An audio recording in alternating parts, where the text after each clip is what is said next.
There is a teaching.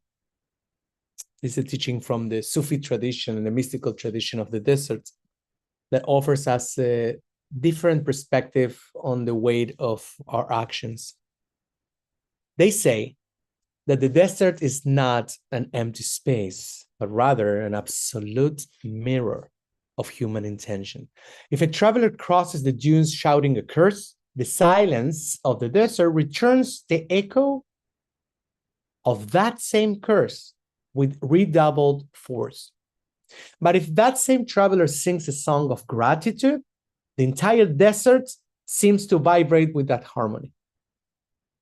I think this metaphor helps us to understand the nature of tzara'at in our double Torah portion of this week, Tazria-Metzora.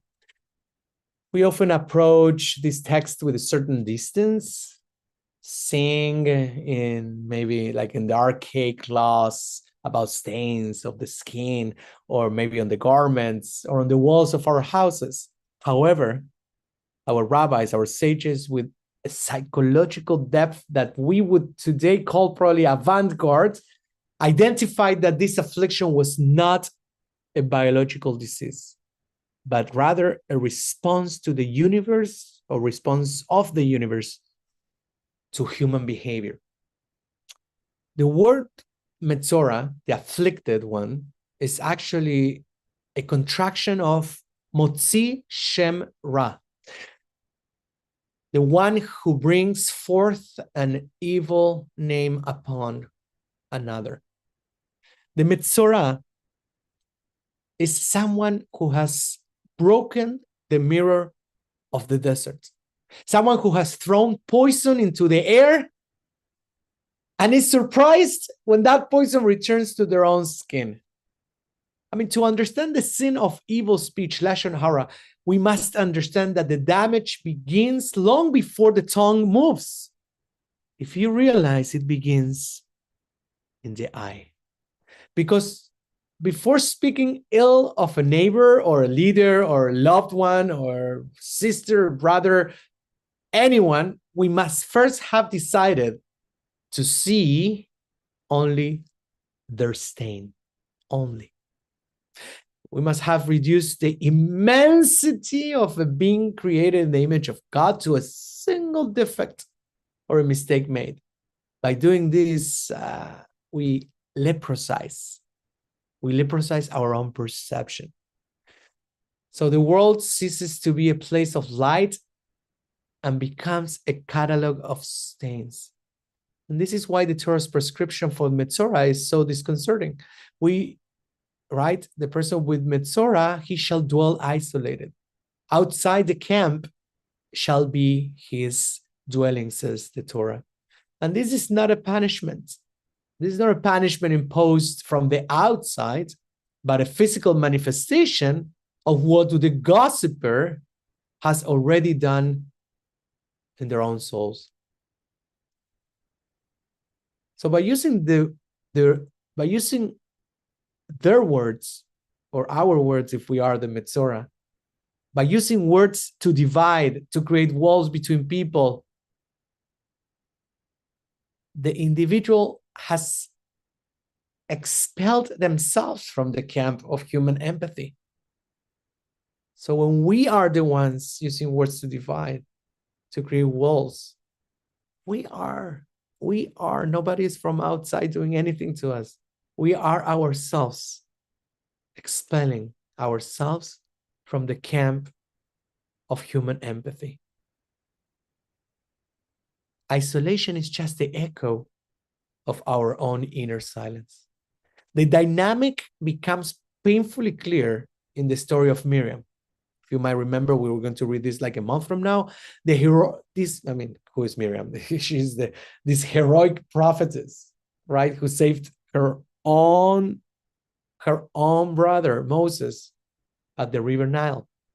Even someone of her spiritual stature, she fell into the trap of the evil name when she spoke against her brother. Why she spoke against her brother? Because of his wife, Zipporah.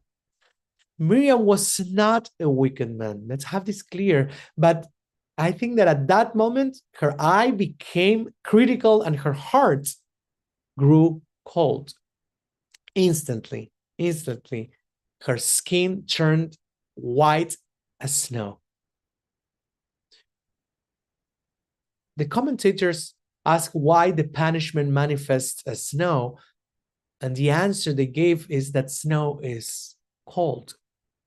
So evil speech, Lashon Hara, is the cooling of human relationships. It is the process, in a way, of turning a brother or a sister into an object of icy criticism. But in the midst of this tragedy, the moment that defines our faith arises. Because Moshe Rabbeinu, the victim of Miriam's words, he does not respond with anger or even justifications. He understands that if the desert returns what one gives, he must give healing instead. Moshe, he utters the shortest, the most powerful prayer in our own tradition, coming straight from the Torah. El na refana la. Please, God, heal her now. And with these words, Moshe teaches us that speech has the power not only to isolate, but also to mend. He uses his breath not to defend his honor, but rather he uses his words to rebuild the bridge that his sister had broken. I think this is a lesson for all of us, because it's a lesson of reconstruction. And I think it is the essence of the moment in which we find ourselves today. We are today, Rosh Chodesh Iyar, entering the month of healing, the month that in the cycle of Jewish year, we call God's, or represents God's pharmacy. The very name of Iyar, Aleph Yud Yud Reish, is an acronym of the phrase Ani Adonai Rofecha. I am the Lord, your healer. And it is not a coincidence, my friends, that we read about Metzora and the need for purity just as we begin this month of recovery. If the month of Nisan, the first month of the year that we just had last month, was the month of external miracles, such as the exodus from Mitzrayim, from Egypt, or the parting of the sea, Iyar, this month, is the month of internal work.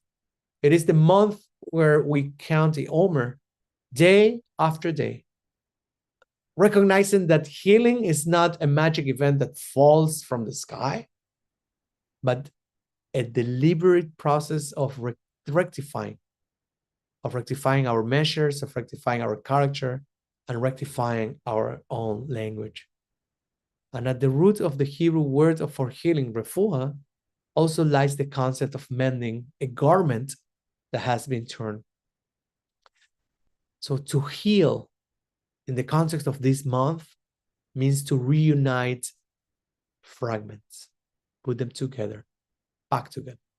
It means that after a period of isolation, after having been outside the camp due to our words or our distorted vision, we have the opportunity to return to the community. How beautiful, right? God represents himself or herself as a healer who helps us sew the cracks that we ourselves opened in the fabric of society. This year, the message of Iyar takes on an extraordinary historical force, because this Shabbat, called Shabbat Kuma, the Shabbat between Yom HaShoah and Yom HaAtzmaut, Shabbat Kuma, the Shabbat of arising, we find ourselves at the most sacred and delicate threshold of Jewish memory, situated again between the sirens of Yom HaShoah and the joy celebrated on Yom HaAtzmaut. Behind us remains the memory of the Shoah, the most extreme manifestation of Motzi Shem Ra in human history. We saw that what happens when an entire nation decides to leprosize its vision and turn a people into a stain that must be eliminated. We were the Metzora people of the nations, expelled outside the camp of humanity, persecuted and isolated by the evil speech of the world. However, we are here. Anachnu bo. We have arisen. But Shabbat Kuma challenges us to ask what kind of arising we are leading. If we arise only physically, but continue to use our words to hurt each other, then our national healing is not real complete. If we recreate within our own borders the same divisions and the same isolations that we suffered in exile, we are still living outside of the camp. If we're still having differences between denominations and movements and observance and Orthodox versus Reforms and Renewals versus Reform and Conservative versus Ultra-Orthodox and Hasidim, then our national healing is not complete either, and we're still living outside of the camp. The true arising, the one that honors those we lost and celebrates the freedom we gained, is the arising of the neshama, the arising of the soul. It is the decision that our language in the state of Israel and in diaspora be a language of refuah, of mending and of building. The healing ritual of the Metzora concluded with a beautiful, beautiful ceremony that is described in the Torah of this portion for this week, where two birds were brought before the priest, the Kohen. One was sacrificed, but the other was dipped in pure water and then released to fly over open the fields. That bird that flies represents our capacity of redemption. That bird represents the word that instead of being trapped in the mud of gossip and judgment, rises to bless and to lift the spirits of others. As we enter this month of Iyar, under the protective shadow for this Shabbat, of this Shabbat Kuma, let us take the example of Moshe before Miriam. When we see someone who has failed, when we feel the temptation to point out the stain in the other, let us remember the silence of the desert. Let us remember that what we throw into the air will define the air we breathe tomorrow. And let us say with humility, El na refanallah. Please God, heal her now. Bore Olam, Ein Sof, creator of the world, the light of the infinite, heal the vision of these people. Heal the wounds we have inflicted on each other with our tongues. Heal the heart of one and the one who defended me or who offended me, so that I do not have to live in the isolation of resentment. May this month of Iyar truly be a time of health for all of us. A time where the words that come out of our mouths are instruments of peace and not of division. May we look at every Jew and every human being not as a topic of conversation, but as a living ness, a living miracle. May the echo return to us by the desert of our history finally be a song of unity, allowing us to walk together, healed and renewed, toward the fullness of our promise. Am Israel Chai. Shabbat Shalom.